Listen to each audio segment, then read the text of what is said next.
Well, hello again. It's great to see in the video how many amazing Arkansans have been honored over the years. We hope all of you in the audience enjoyed it, and if you're still working on your meal, please continue. The Sam and Walton College of Business is proud to have established the Arkansas Business Hall of Fame. Each of tonight's inductees represent the best of Arkansas through their remarkable achievements in business and in their communities. Congratulations to all of you on this well-deserved honor.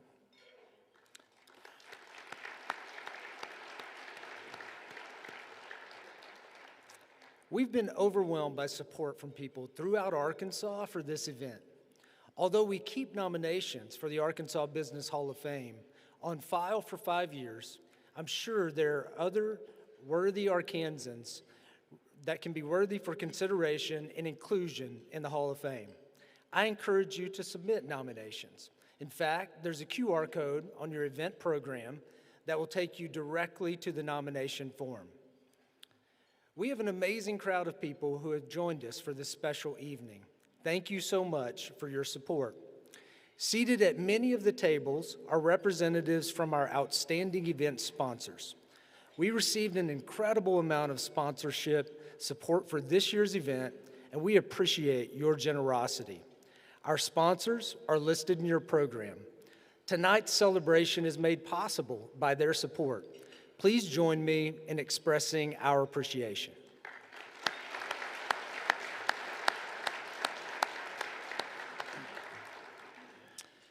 We are honored that many past inductees of the Arkansas Business Hall of Fame, some represented by their families, could join us tonight.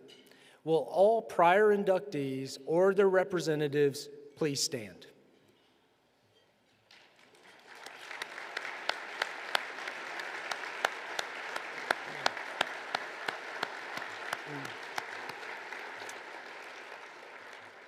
One of our prior inductees is celebrating his birthday tonight. Happy birthday, Mr. John Ed Anthony.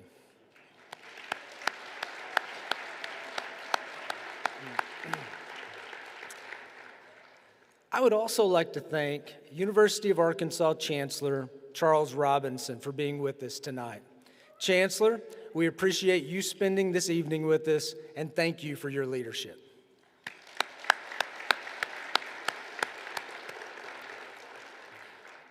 Arkansas continues to produce leaders such as John Roberts, Jerry Brewer, Sam Alley, and John Allison.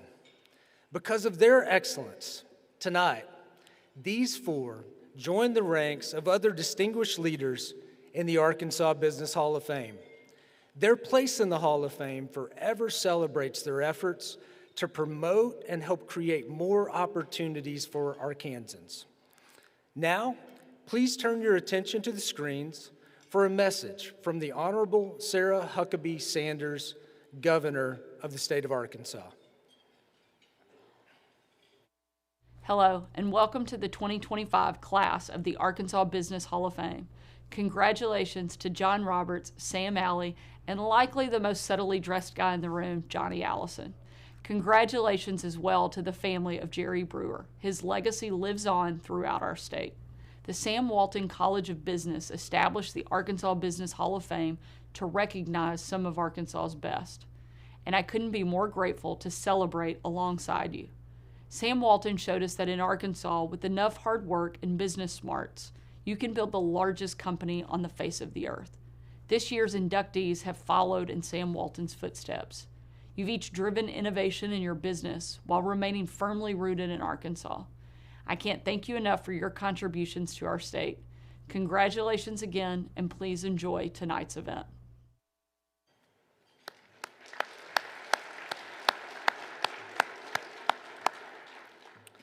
And now, let's meet our inductees.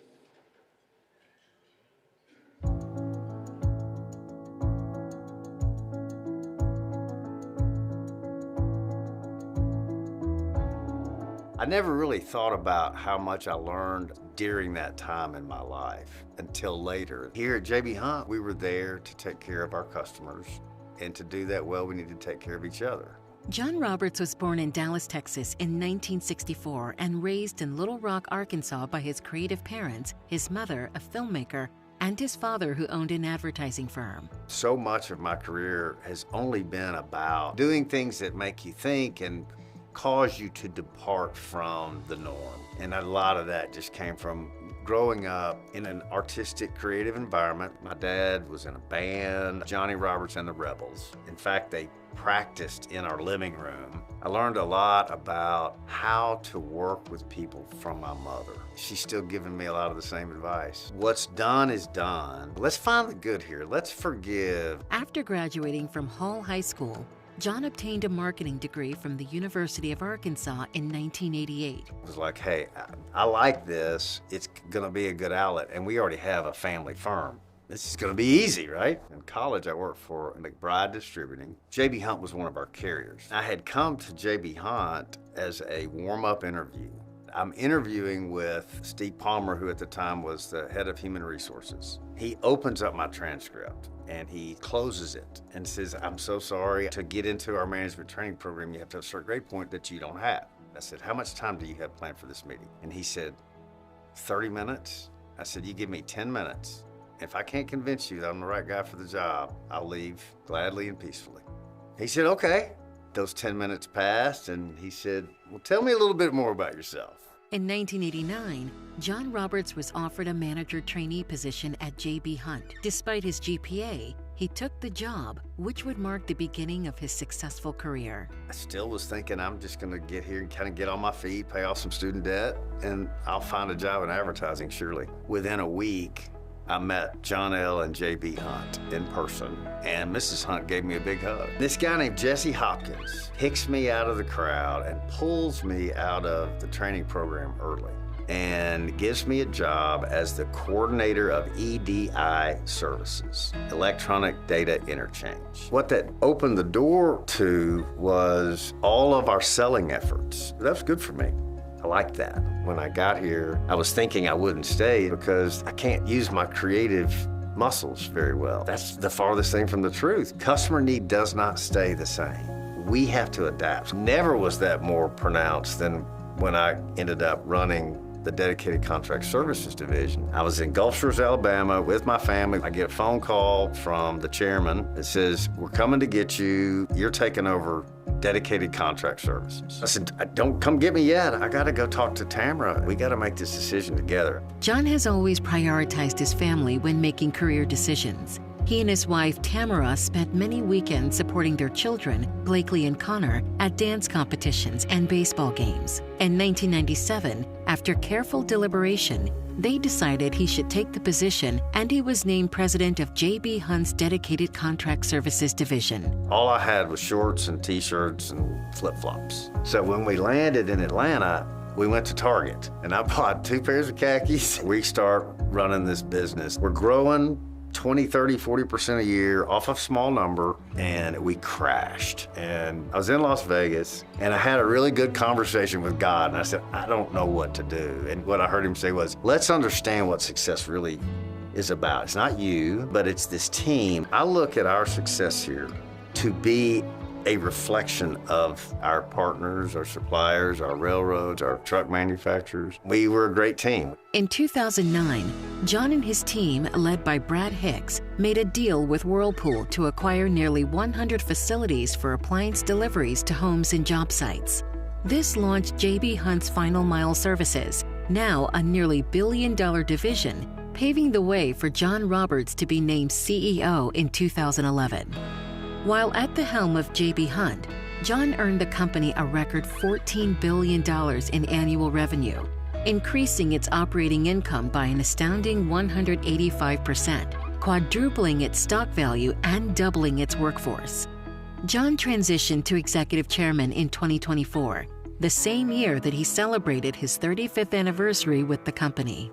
I feel so honored that I've been selected for the Arkansas Business Hall of Fame. It made me really appreciate the power and strength that I've had around me the whole time I've been here. Mr. Hunt was the dreamer. Mrs. Hunt was the organization. She taught us to be sweet. She taught us to be tough. to work hard, collect our money, do a good job for our customers, take good care of our people. Kirk Thompson and Wayne Garrison, who are both former chairmen, were the most impactful in that they made the decisions that gave me the jobs, that let me go learn and be prepared to run this company for them. Throughout his career, John has been an active community member serving on multiple boards, including the Dean's Executive Advisory Board for the Sam M. Walton College of Business. In 2017, establishing the Roberts Family Endowed Study Abroad Scholarship, and in 2021, establishing the Roberts Family Pre-K Nutrition Fund at the Fayetteville Public Education Foundation. I was in Steve Palmer's office convincing him that my grade point was not reflective of my ability. And now I'm in the Arkansas Business Hall of Fame. I mean, I am just a tingle here. This is a special, special place. And I'm really, really thankful I got to be a part of it up to today.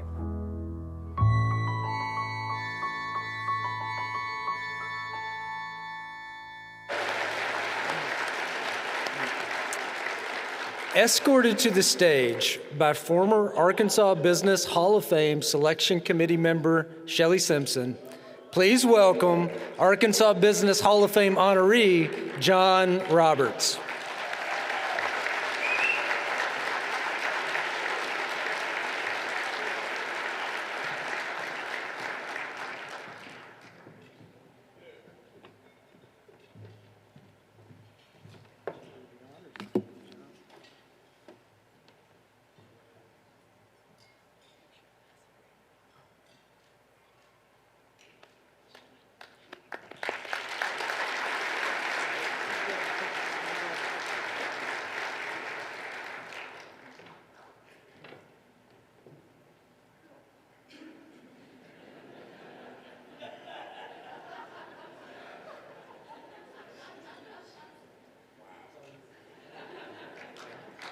Thank you. Thank you.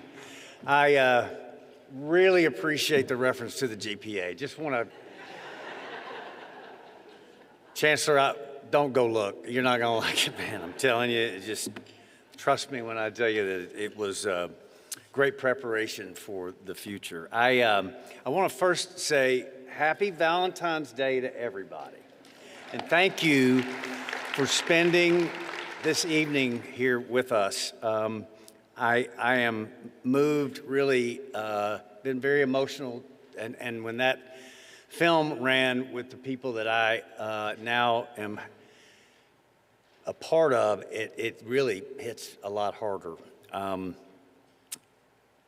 do thank you, though. I want to say thank you. I want to say thank you for the few minutes that I have. Well, you know what they say when you see a turtle on a fence post. We are certain he did not get there by himself. And I was talking to some friends about that, and so in my time, I want to say thank you to those that helped me get on this fence post and let me be a part of this. And I want to start with faith.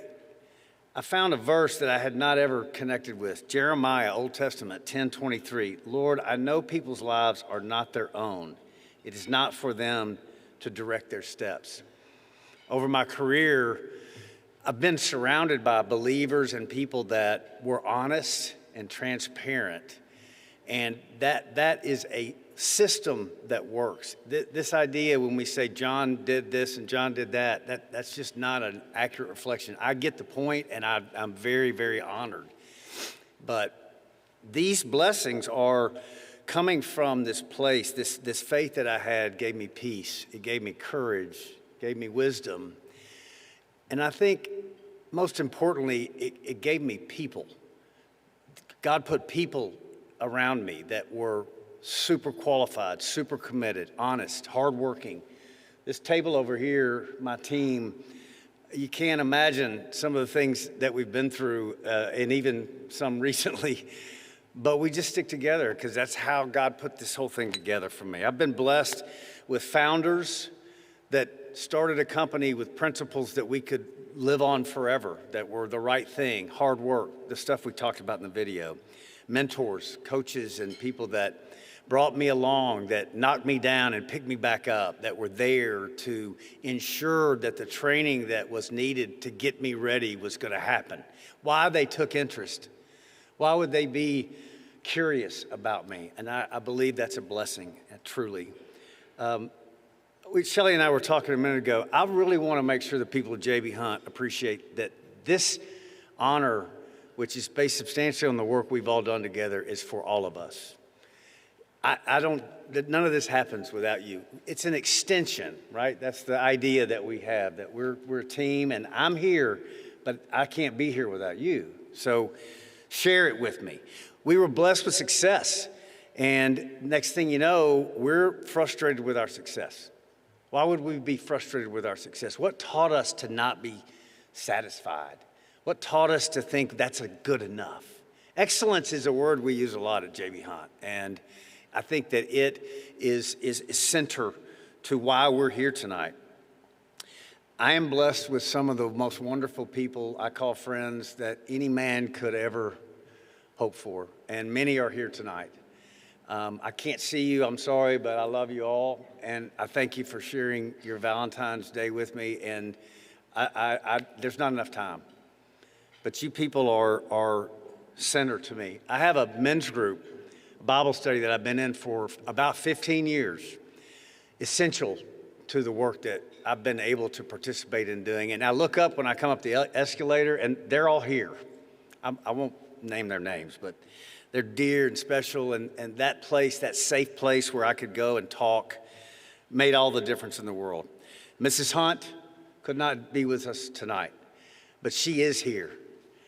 Her light shines in our work and in this world because of her, and I pray that her light shines on, and I pray that Mr. Hunt's curiosity carries on.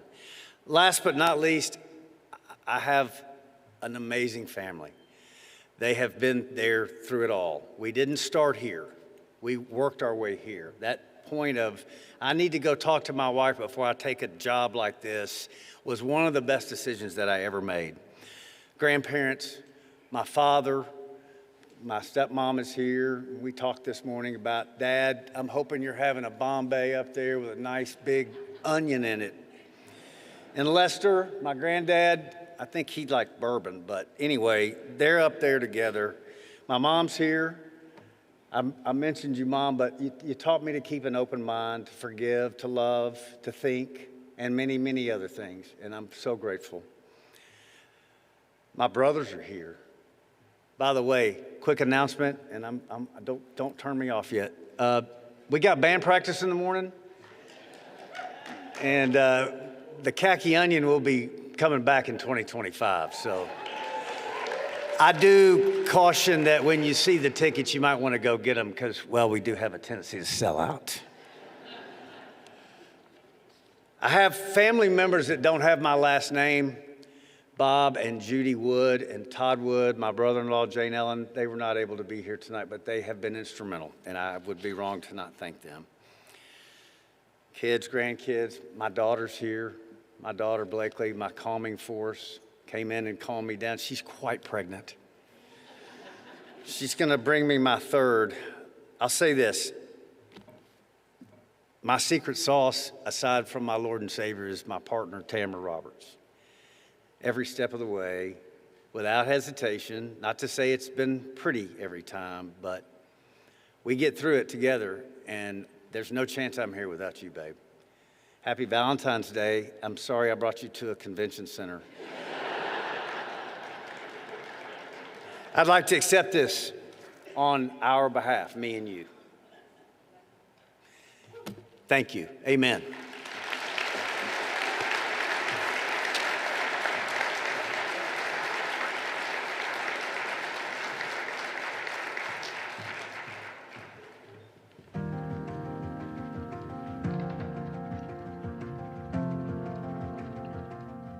Everybody wants to grow and be the biggest, and he always said it right. If you just focus on being the best, it'll take care of itself. Jerry Brewer was born in 1940 and grew up in Lincoln, Arkansas. His father passed away when he was only 8, leaving his mother to raise him and his 5 siblings. She worked multiple jobs, demonstrating remarkable resilience to keep the family going. These hardships and early experiences shaped the determination that would guide Jerry throughout his life. He was very athletic and loved to compete. Played sports. He graduated Springdale High School and first to graduate college in his family and first to get his master's in his family.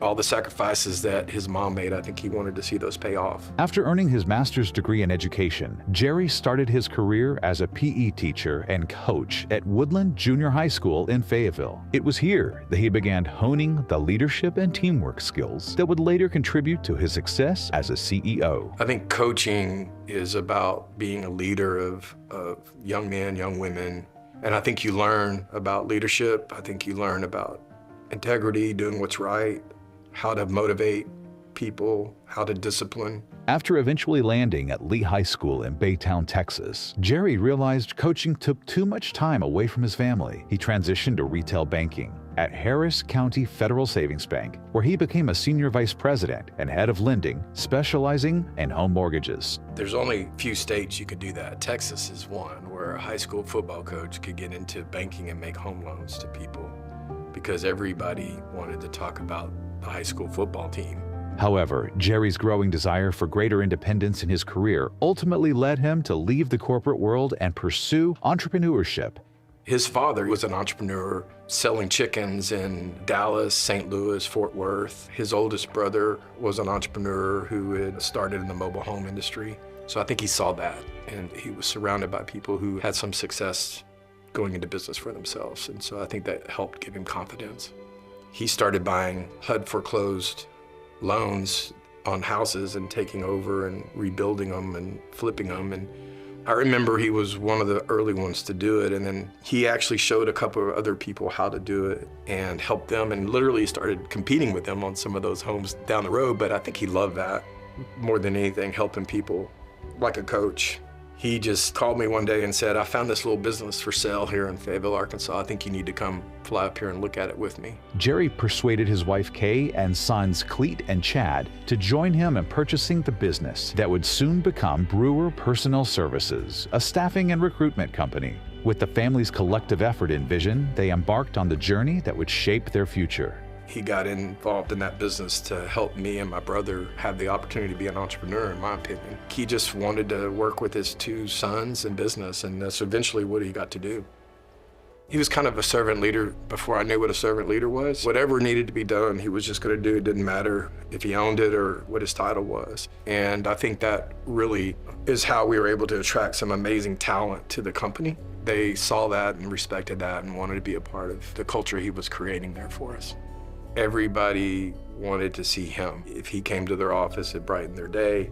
He was the heart and soul and culture. Starting with the small staffing firm in 1988, with just over $500,000 in revenue, Jerry led Brewer Personnel Services through incredible growth through acquisitions and expansion. By 1996, revenue had climbed to $90 million, culminating in an IPO that rolled 5 companies into what became Staffmark. Jerry became chairman, his son Cleet CEO, and within 2 years, Staffmark reached $1.2 billion in revenue. Jerry officially retired in 1998. I think it's hard to be the founder, co-founder, original founder, chairman, CEO, and to turn over decisions even to your son. When I became president or CEO, he said, I wish I was 15 years younger and I would do this with you. But I think he was wanting to step back and have some more fun with mom and travel and all those things, which he 100% deserved. They loved Florida and they loved Fayetteville, and she still does and spends time at both. And I think they were just best friends. I think mom was happy with that second retirement, was ready for it. I'm not sure he was 100% ready for it, but he adjusted quickly. Yeah, he adjusted quickly.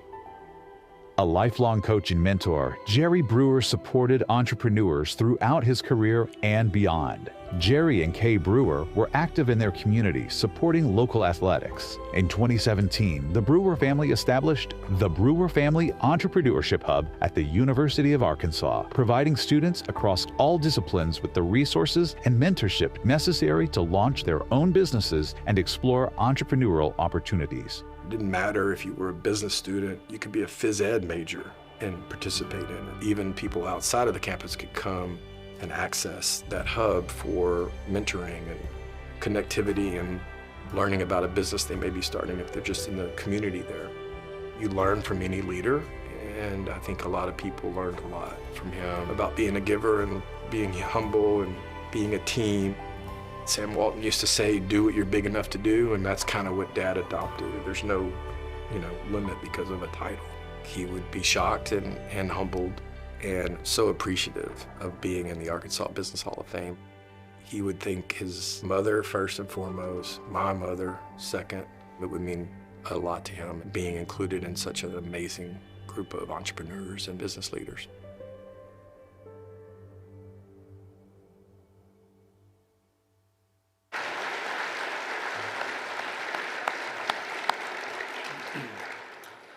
Escorted to the stage by 2023 Arkansas Business Hall of Fame honoree Ross Whipple, please welcome Kay Brewer and Clete Brewer, wife and son of Jerry Brewer.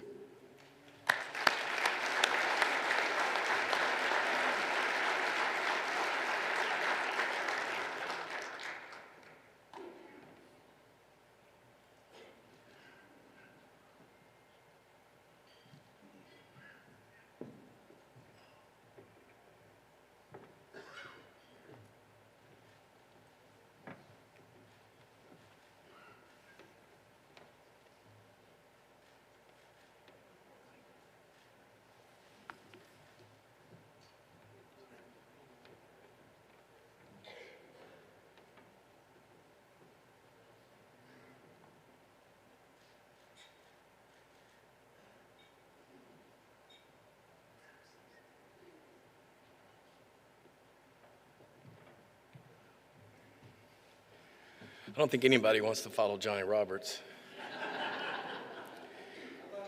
There's a lot of, we were in school together. He sold me Budweiser. I was social chairman and he could sell anything, and clearly he can sell a 2.3 grade point average.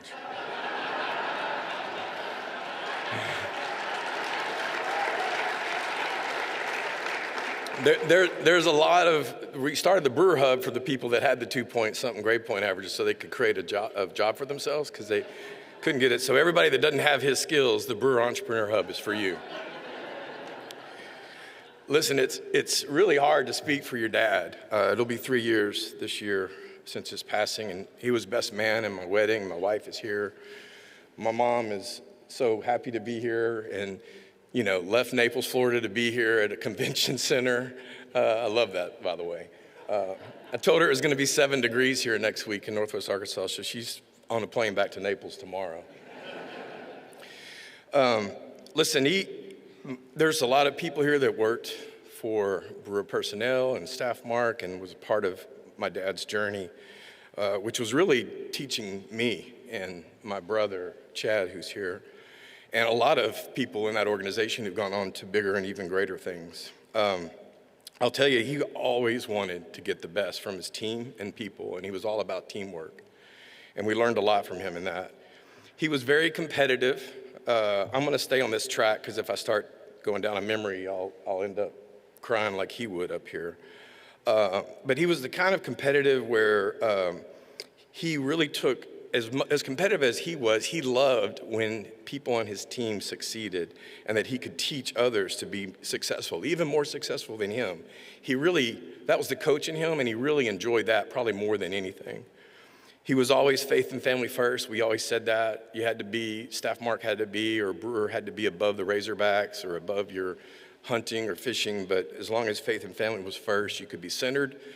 But he wanted to make sure that whoever was here, we were driving, success. So when I talked to my mom, We talked about what would Dad want to say and want to happen from this event.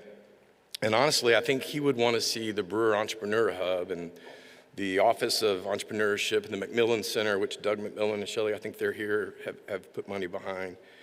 I don't know if you guys know this, but they just became a top 20 entrepreneur school in the country. #1 entrepreneur school in the SEC.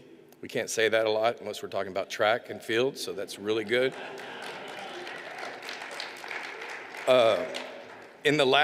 Since they started in 19, they've had 74 companies that were created out of that hub. Half of those coming in just the last 2 years, so as you can see, it's growing. And I had to write some of this down, but they've helped 220 Arkansas entrepreneurs just in the last year alone. 143 of those were Arkansas startups. 2,000 workshops were created with webinars and participants, and over 300 mentors. Some of you in this room are mentoring these students and just entrepreneurs who may have graduated 2 or 3 years ago from the U of A.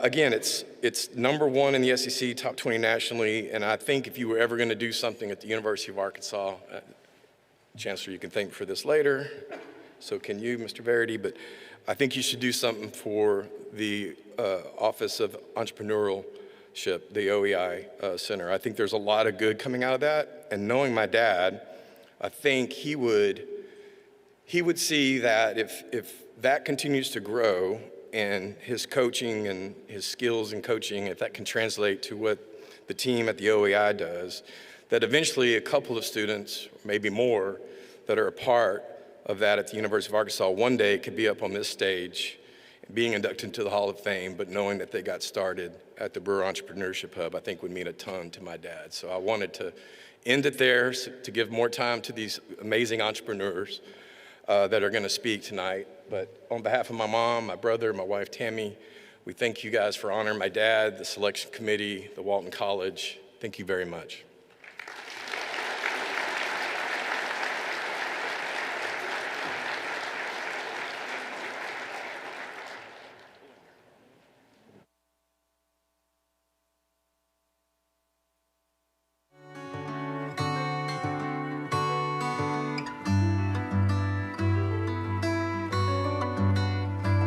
Having the people and the technology to be able to be transparent with our client and be able to communicate with them, that's one of our mottos. Not to talk about problems, let's talk about the solution. And that's what we've done with our clients.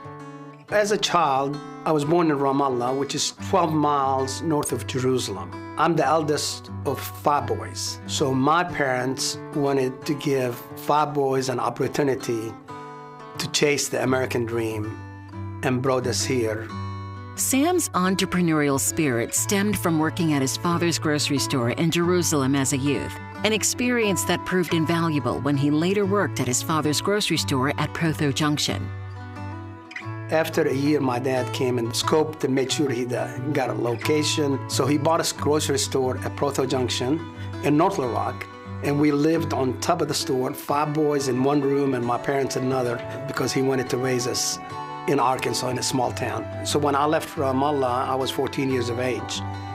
But being raised in Rose City, in Protho Junction, and really adapting to the environment, adapting to learning the English language, adapting to the business and working and balancing all of that, I took it as fun and as challenge, and it really gave me a lot of opportunities in my future years of that work ethics and focus and determination and perseverance. I was fortunate to really succeed in high school to become in the honor society. I was the first person in my family to go to college. Civil engineering was my choice. I love to see things that you design. I'm glad that I chose it, and I'm glad I chose the University of Arkansas, which really has been a big part of my life. I went to church with Gus Vratsenis, and Gus was recruiting students, and he said, listen, you might want to be in the construction business. He said it combines engineering and business. You need to look at applying at Pickens Bond, and so I applied and I got my first job and chose the lowest salary because it's about the culture the company had, and you can grow in a company like that. Two of my partners and I, we decided that we wanted to start our own company. Started March 17th of 87 on my birthday, 31st birthday. And we decided, hey, let's be entrepreneurs and go and do this thing ourselves. Best decision we've made in our lives. We're still here today. Sam, alongside partners Gus Fratsinas and Ed DeMoss, launched their construction company, VCC. They started small and grew quickly, fostering relationships and expanding into large ventures, including University Mall in Little Rock and Fashion Mall in Plantation, Florida.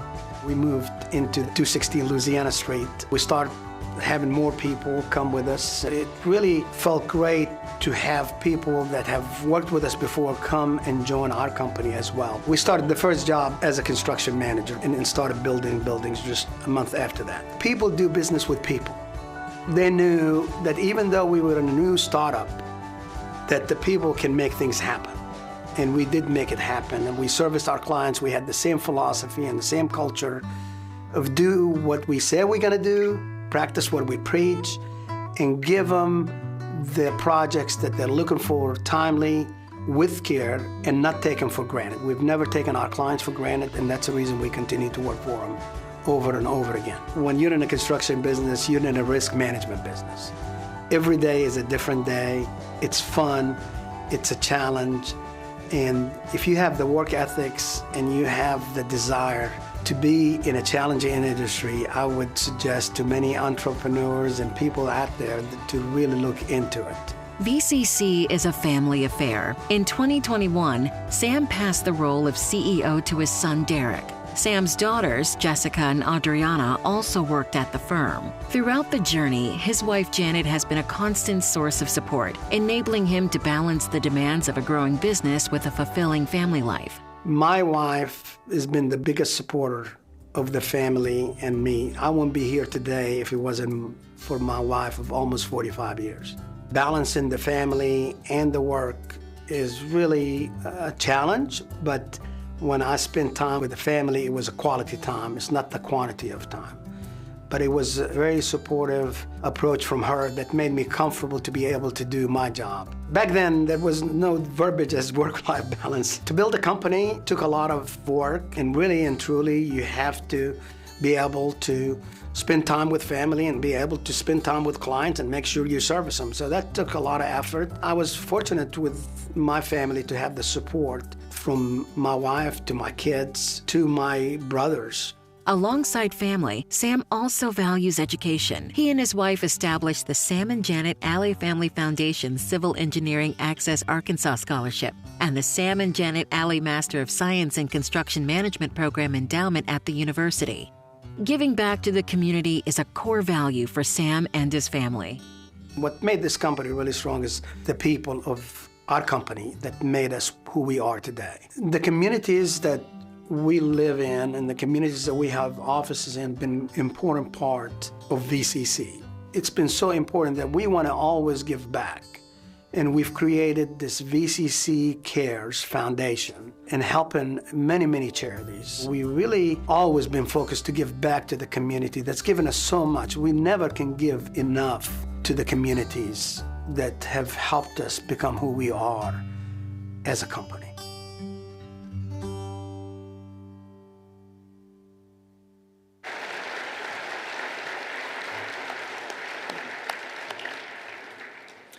Escorted to the stage by 2020 Arkansas Business Hall of Fame honoree Gerald Alley, please welcome Arkansas Business Hall of Fame honoree Sam Alley.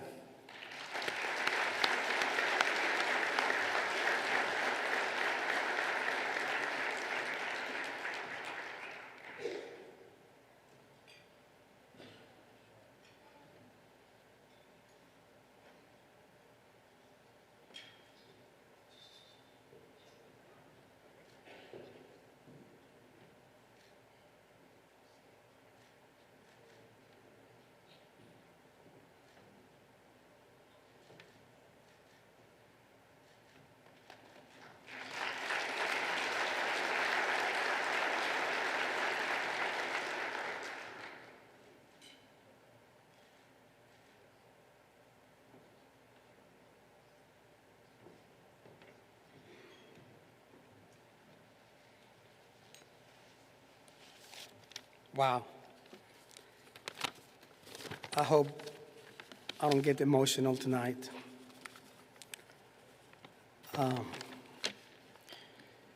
When Dean Brent Williams came to the office for a meeting, and he went to thinking that I'm going to meet, the dean, he had an entourage of people. I said, oh my God, this is going to be a big ask. And we sat down in my conference room, and then all of a sudden my wife comes in and my brother comes in, and I said, we don't have enough room. What are y'all doing here? And I said, let's move to another room, and they start talking about that I have been selected to the Arkansas Business Hall of Fame. And I said, oh, did y'all run out of nominations? And they said, no, we're going to have it February 14th, Valentine's Day. I said, oh, so nobody can show up. So thank you all for being here tonight. Happy Valentine's Day. Happy birthday, John Ed Anthony. Everyone, thank you for being here tonight to celebrate on this special day. First, I want to take a moment to thank my wife of almost 45 years, Janet. Your unwavering support and love have shaped me into the person that I am today. I'm grateful for everything you do, and I love you. To the community of the Walton College of Business, thank you for the incredible honor. I'm grateful, and I'm humbled to receive this recognition with my fellow honorees here tonight, Johnny Allison, John Roberts, and the late Jerry Brewer. Also of the many men and women that have been honored in the past. Wow. Just looking at the list, I'm just so honored to be amongst the men and women that have been honored in the past, just beyond my comprehension. While tonight is a celebration of my journey, I view it first and foremost as a celebration of the American dream. Anything is possible in America as dreams can become reality. I can talk for hours about how great America and Arkansas has been to me, but I will spare you, as you have seen the video and I appreciate you watching it. I owe so much to my parents who made the courageous decision to come to the United States of America. Their sacrifices gave me opportunities I can only dream of, and I'm forever grateful for their bravery. To my teachers of North Little Rock, I thank you for grading me on effort, giving me a chance when I could not speak English. You graded me just based on showing that I want to make it in America and seeing that I wanted to really be successful. If they had graded me on the grades in accordance to really what they're supposed to do, I wouldn't be here tonight. But it's the value of perseverance and kindness that really showed me from those teachers in North Little Rock. Education has always been a cornerstone of my journey. Becoming the first college graduate in my family was not just a personal milestone, but a symbol of the doors that education can open. I hope my story inspires others to pursue their own best, no matter the obstacles. Starting a growing business has been an incredible journey, but I don't do it alone. It's the people around me, family, they're here tonight, friends, my priest, my personal trainer, which I need more of,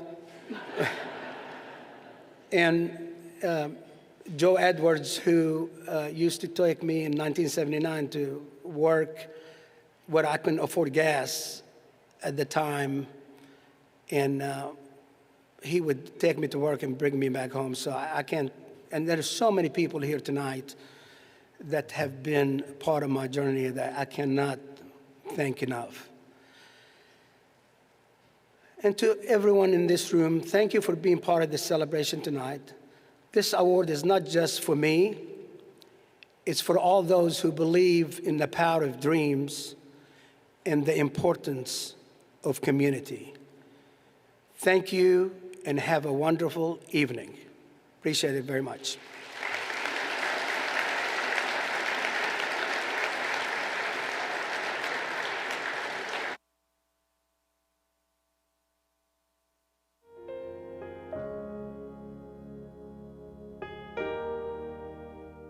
My brother and I wanted a Cushman Eagle motor scooter, so we dug ditches all summer long. It was $350, and we financed $100, and our payments were $8 a month. First time I ever heard the word repossession, I said, "No, sir, you'll not get our motor scooter." From humble beginnings, Johnny Allison learned the value of hard work at an early age while helping his father develop a mobile home park. This early hands-on experience soon transitioned to working at his father's retail mobile home lot, where he began building the foundation for his future success. I sold my first mobile home retail to a customer at 13 years of age. My dad instilled work ethic in us, and that was important going to the future. From there, I grew up selling manufactured homes and taking credit applications. We delivered them too and carried the concrete blocks out and blocked them and leveled them. And my brother was good on working on furnaces. I was good at selling. Johnny faced a pivotal moment during his senior year of high school in Jonesboro when his father passed away. This loss brought significant challenges, but also a reinforced sense of responsibility and resilience. Arkansas State University was a natural choice for Johnny as it was deeply rooted in his family's legacy. The close proximity to the university made it feel like an extension of home and allowed him to continue working while gaining the education and experience that would later shape his career. Kimmons Wilson, the founder of Holiday Inn, came to speak to a business fraternity one night. And he said, "If you believe in what you're doing, don't give up. Don't back up. Never be afraid. Fight the battle." It was the first thing that really inspired me. I had experience, I had drive, I had knowledge. I knew consumer finance. I'd been doing it for years. I knew how to trade, and I had $120. And I saved every penny I could save, and I looked for opportunities. And a mobile home manufacturer had hired me to come be a salesman. And shortly thereafter, within 6 months, I bought 23% of it before I understood the financial statement. The company had negative capital of somewhere around $600,000 to $1 million.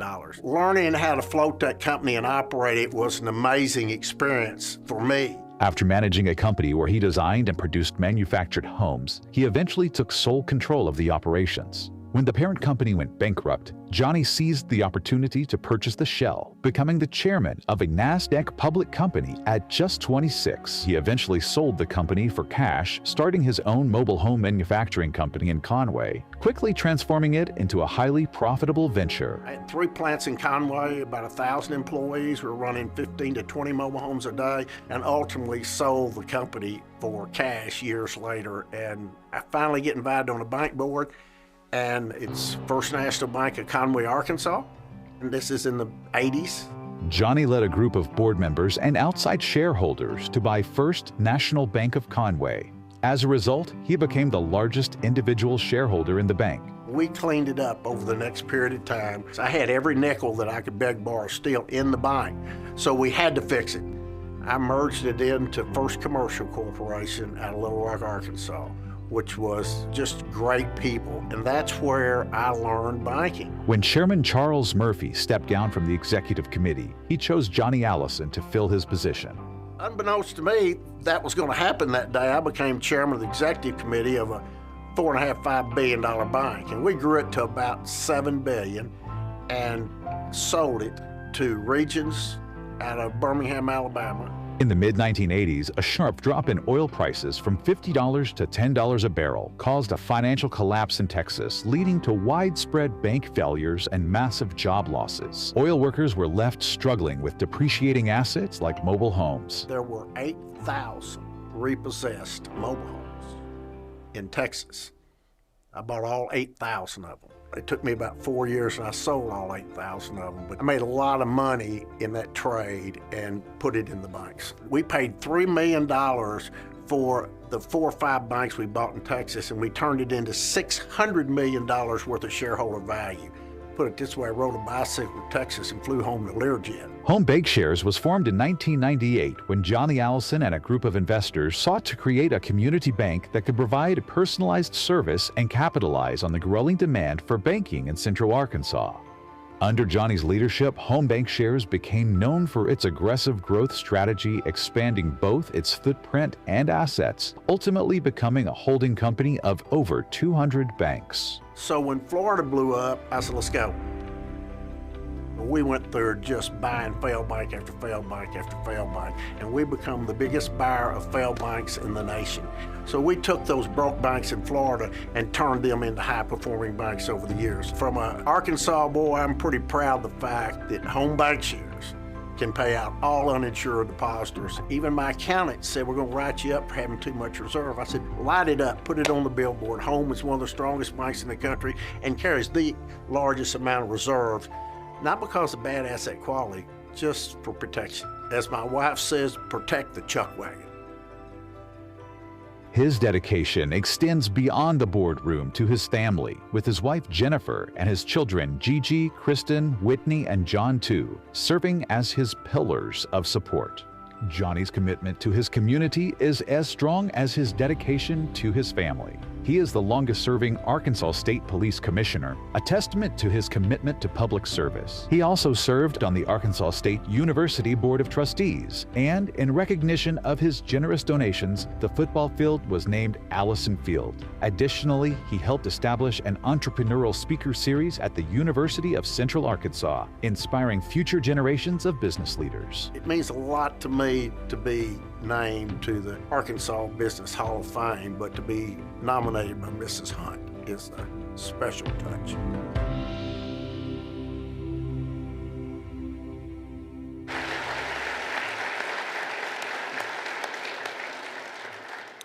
Escorted to the stage by 2023 Arkansas Business Hall of Fame honoree Kurt Bradbury, please welcome Arkansas Business Hall of Fame honoree John Allison, better known as Johnny.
Well, thank you.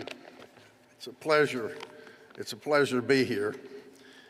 I guess I need to get this script. I was starting at the back. Would y'all rather me start at the front? Congratulations to all the recipients tonight for this prestigious award. I reviewed the 96 people who had won in front of us tonight, and it's amazing to me what I'm doing here. I'm really amazed that I'm here, and I appreciate that. I was nominated by John L. Hunt, which I take as the nomination almost as nice as winning the award from her. She's an icon of business, as you know, and a wonderful person, and I appreciate her doing it. Which surprised me, they contacted Alex Leblong, who's on my board of directors, who contacted Donna Townsend, who's my right arm, so to speak, and they secretly put this together, and then they got Kurt Bradbury to sucker me into a lunch, and they pulled the same trick, Sam, on me that they did on you. I thought it's a big ask coming up too. I don't know how much money they're going to want, but it's going to be a bunch. Anyway, turned out, brought a tear to my eye. I mean, this award is really, it's the utopia of business in Arkansas. And I'm humbled, I really am humbled to be here.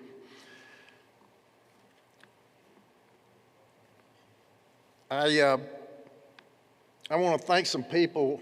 We always want to thank people, but I want to thank my mother, number one, who not everybody believed in me, but she did. And she said, you can be what you want to be. So thanks. She's not with us tonight, but I know she'd be proud if she was here. I want to thank my board of directors, both at Home Bank Shares and Centennial Bank. My executive team and all 2,700 employees that we have in our company to put up with my demanding requests of strength and perfection. Home has been named, the parent company's Home, has been named the best bank in America 3 out of the last 6 years, and that's of all banks in the country. Home runs in the top 10% performance of all banks in the country, and that makes me proud. Thank you for that. The Forbes ranking is based on a complicated formula of strength, profitability, efficiency, and quality of the company. And that was quite an honor for our company. And we built a company over a period of time with a fortress balance sheet, and Home continues to perform in the top 10% of all banks, regardless of size in America.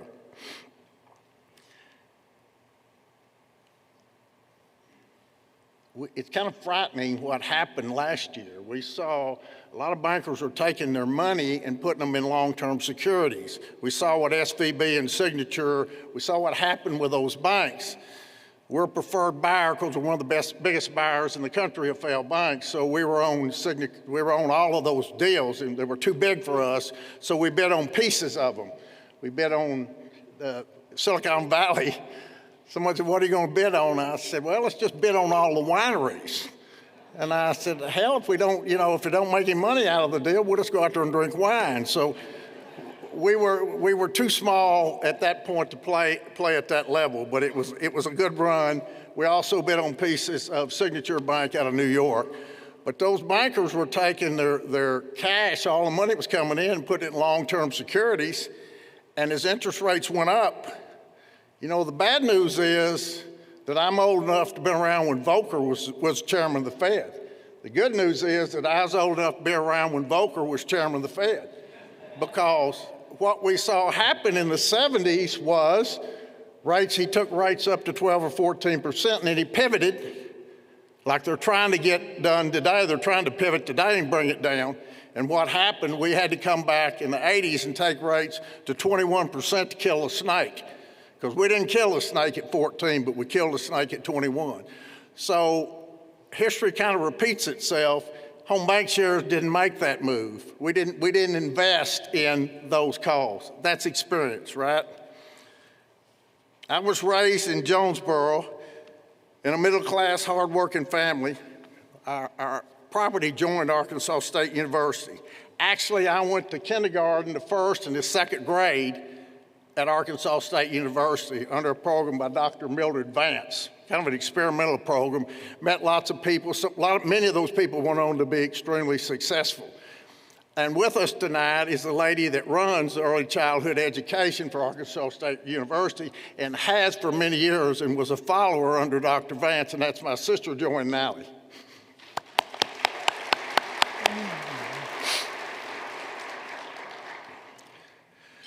It was a good start for me and a good start for a lot of my friends that went on to be very successful. I wish Dr. Vance was with us tonight. We'd all want to be around her and thank her. My entire family went to ASU. My brother, sister, aunts, uncle, even my grandmother, after she got my parents, my dad and her children, my aunts, educated, then she went back to college and got her degree and went to Truman, Arkansas, and taught school. So Arkansas State has been a huge part of the life of the Allison family. My dad was questionable, was the first or second president of the Indian Club. That was when they were the Indians, not the Red Wolves. I want to thank my family. I want to thank my loving wife for all the support, believing in me as I was putting it all on the line in different business ventures over the years. In addition, I want to thank my children and my wife. Many vacations were cut short. Many of them were postponed.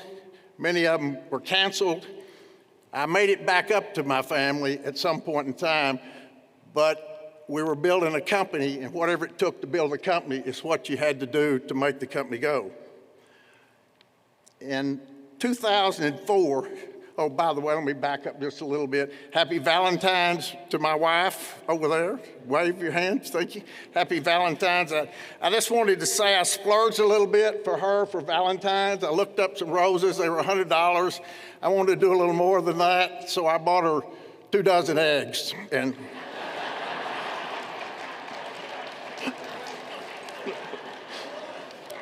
they were a lot more than that, so. In 2004, Governor Mike Huckabee honored me with a 7-year appointment to the Arkansas State Police Commission. And then after that, Governor Beebe came in. He was my big brother at Arkansas State, my fraternity, and he extended that for another 7 years. We were studying one night, Governor Beebe and I were studying one night in my mobile home on the campus of Arkansas State. 2 in the morning, cram session for a test. He said, "What do you want to do in life?" I was reading. I was on page 12, he's on page 100. He's that much smarter than me. So I said, "What do you mean what do you want to do?" I said, "Well, I've never had any money. I've been poor all my life. I want to make a lot of money. I want to get rich." I said, "What do you want to do?" He said, "I want to be governor of the state of Arkansas." I said, "That's bullshit. You'll never do that." But he did.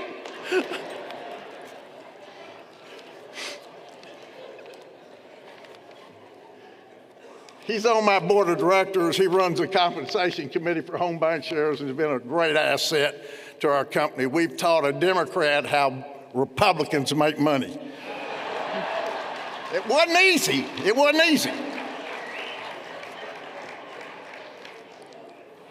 I saw Governor Hutchinson here tonight. He appointed me to my 3rd term as State Police Commissioner, which I appreciate. I've served 20 of 21 years thus far, and it has been one of the most rewarding experiences of my life.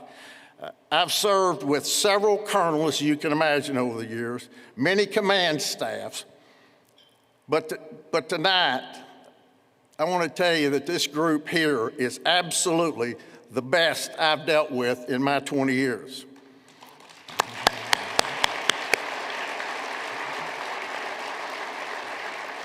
It is a totally united state police. I mean, commission is united with the state police. The troopers are united. The command staff is united. It is the best I've seen. They do things that are remarkable. We in Arkansas, if you didn't know, you really don't know what they do every day and the appreciation for these men. Because I'm telling you, I've been there 20 years and I've seen it all. Between us and chaos is them. I'd like for y'all to give them a round of applause. Would y'all stand? Would y'all stand? Stand up. Stand up, guys.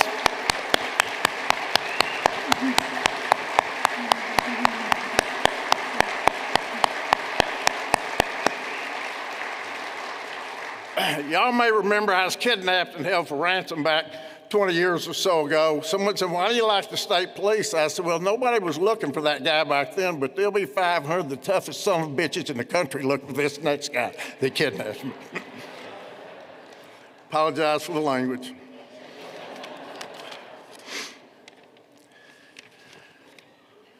I started out mowing grass at 10, was promoted to digging ditches at 12, and sold my first mobile home retail at 13 years of age.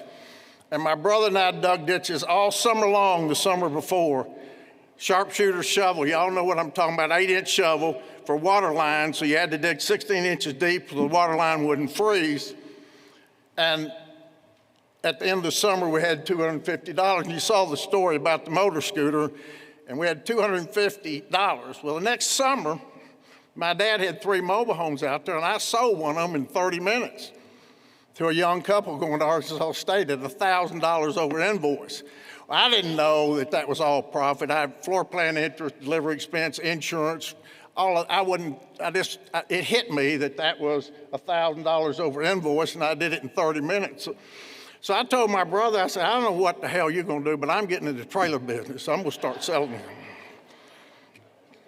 So I did that throughout, whenever I had free time going to Arkansas State, I was taking credit applications, selling homes, calculating payments, looking at trade-ins, filling out contracts, and carrying concrete blocks as we set those up.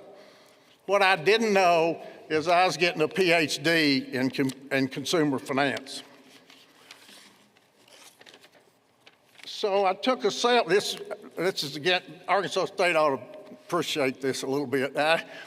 Salesmanship, someone said they had a 2.2, that's really good, congratulations. I graduated with a 2.00001. So I had salesmanship. That was gonna be easy for me, right? I've been selling all my life, taking credit apps. I write my paper on how to sell manufactured homes or trailers, whatever we call them at that point in time, and I get a D. And I look at this guy, my professor, I wore him out when I was on the board of trustees about this, but I looked at him and I thought he never sold anything in his life. And I thought, this man couldn't sell sex on a troop train, and he gave me a D, so.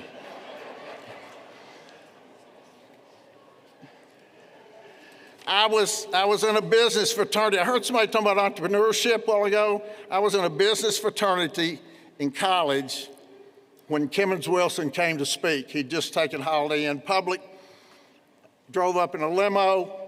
The driver got out and opened the door. I'd never seen a limo. I mean, limos were for presidents. And I went in and listened to Kimmons Wilson, and he inspired me, as I told in the story. And I read his books, and I followed him, and I talked to him on the telephone. He said, good judgment comes from experience, and experience comes from bad judgment. If you get your butt kicked, you don't forget, right? So I followed him for years. He was a mentor to me, and it really motivated. I'd never seen a multimillionaire. I didn't know what that meant at that time, but it was great for me. Education's important, but there's no substitute for experience. After college, I got a job in Conway. I'm kind of taking you through the trail here just a little bit. I'll try to make it short, but got a job in Conway, Arkansas as a roving salesman, road salesman, selling mobile homes on the road to dealers, and I liked it a lot. And there was 23% of the stock available, so I buy 23% of it before I understand the financial statement of this mobile home manufacturing company. As I said in the article, it was $600 to $1 million in the red. And it was a great experience for me learning to float that company. I sold my interest in that company, and there became a bankrupt shell of a public corporation. And I stepped up and bought the bankrupt shell. It had a pretty good sized net operating loss carry forward, and I was able to utilize and perfect that net operating loss carry forward. So I'm running a public company at 26 years of age.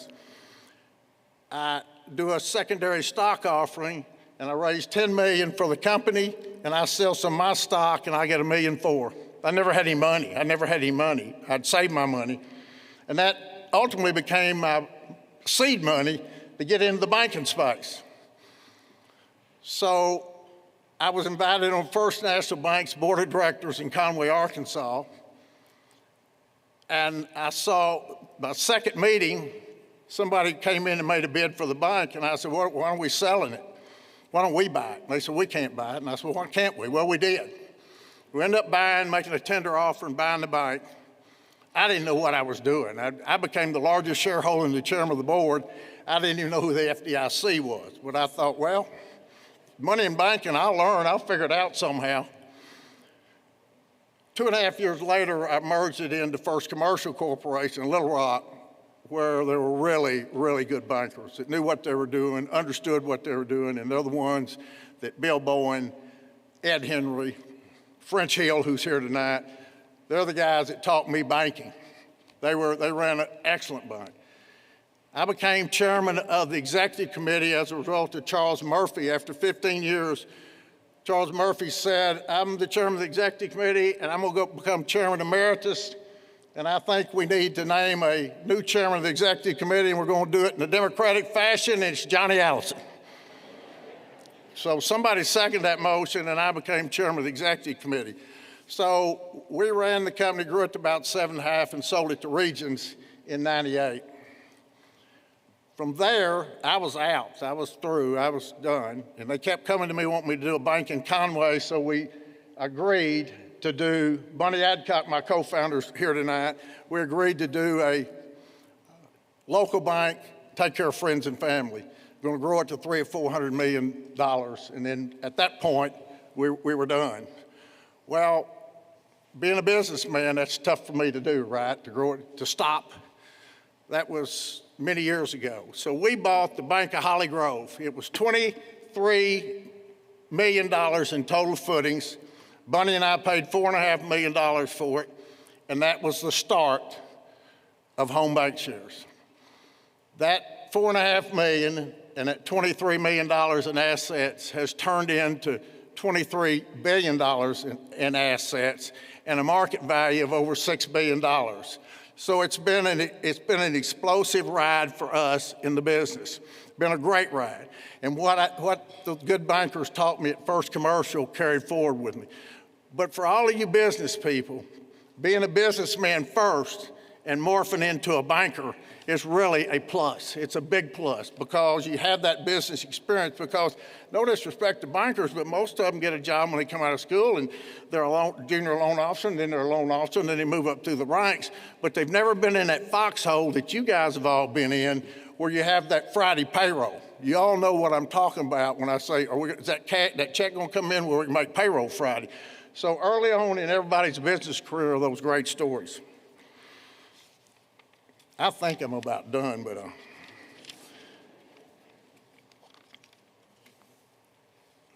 I've already covered that. I got ahead of myself. I want to thank my friend Kirk Bradbury. I want to thank Stevens. They helped take us public. They took our company public. The Stevens Group is a friend and a big supporter of Home Bank Shares. My friend Kirk Bradbury, Brad Eichler, Matt Onley, Scott Studwell's team, Warren Stevens have been a big supporter of Home Bank Shares. This company, we're fortunate to have them in Arkansas to take companies like us public. They took me public in '06. It was not a good time, if you remember, to go public. The guy in front of me pulled out and the guy behind me pulled out. You know, they stack these public IPOs as they're coming out. And we kept going. It took me, I was going to raise $50 million, and we sold hard for 2.5 weeks to raise the $50 million, but we did do it, and we got it done, and the company has performed very well. I think one share of stock is now, it's up, how much, Donna? It's $2,300, right? A dollar stock, if you put $1 in, it's worth $2,300, so nice return. Get it straight. Mitchell Williams, thank them for being here tonight. It's my law firm. Doug Buford said, Johnny, do you have a speech? And I said, yeah. He said, do you mind if I read it before you say it? And if you see a man in the back doing this, that's Doug. He's going to stop me. They've been with me since day one, and I appreciate it. I want to thank my football coaches that were with me through my life, that instilled the mode in me to never quit and never take no for an answer. I'm very thankful. I think the bank space has had a tough run here with these interest rates running up. It's been very tough. There is hope around the corner. It may be the golden years for banking coming back. We're blessed. French Hill, our congressman, is now the new head of the chairman. He's the chairman of the House Finance Services Committee in Washington, D.C., the first banker to head that in 100 years. So he's here with us. I mean, you got somebody that knows what they're doing running the damn thing now. So how good is that? Outside of that, my life's been pretty boring. And thank you very much.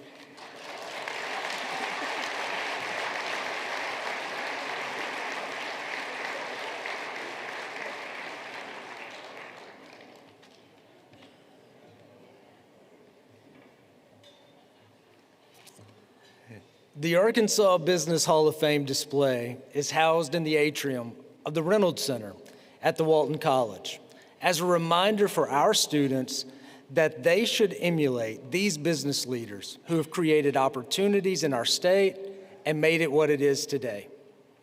As you know, it takes many hands to staff an event like this. We have an outstanding external relations and marketing and communication teams. Please stand and be recognized. Thanks for all you do for this event.